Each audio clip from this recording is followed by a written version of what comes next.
I want to show you something that is giving me hope. This is my hibiscus plant. It's a tropical plant, so I knew that if I left it outside over the winter, it wouldn't last, and I wasn't sure if I could nurse it through till spring, but clearly it's doing just fine.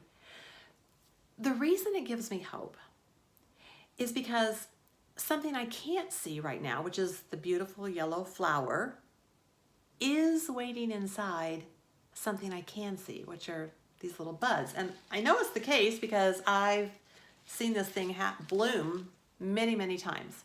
Now, I don't know exactly when it will bloom, and really the only thing that I can do to help it is to make sure that it has enough light and water. I can't hurry up the bloom. And I think that's kind of where we are with this whole COVID-19 virus. None of us can hurry it up. For most of us, the only thing that we can do is to stay inside and wait. But while we're experiencing these physical boundaries as we wait, there's a place that really has no limits, no boundaries, except the ones that we put on ourselves, and that's in our thinking. And while I haven't been anywhere physically in about 2 weeks, I have run a marathon in my thinking. So I mentioned last week that our live event for the John Maxwell team in Florida was canceled, but actually it was replaced with a virtual event, 3 days worth, where we had people presenting from all over the country, and John Maxwell's message that normally would have gone out to about 3,500 of us live was heard by nearly 1 million people.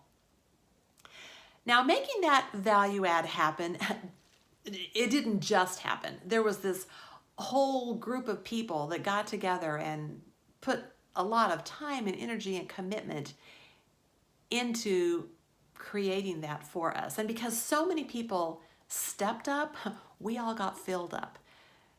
And as a result of that, I now want to spill that out on other people. So the way I'm going to do that is by hosting a call that will be, really the purpose is to provide some mental light and water, if you will, as we're going through this time.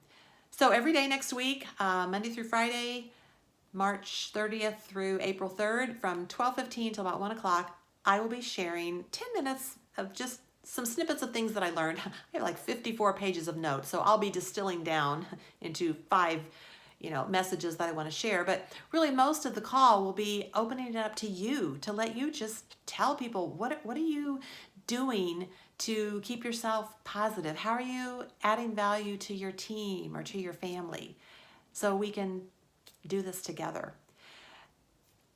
Just like I don't know how long it's going to be before this blooms, I don't know how long it's going to be before this COVID-19 virus crisis is over. But I do know this: both will happen. And I have determined that I don't want to just go through it. I want to grow through it. And I hope you'll join me. I will put the details for the calls on my business Facebook page, which is Amy Barg, and look forward to hearing from you. That's my perspective this Friday. I'm Amy Barg, living large.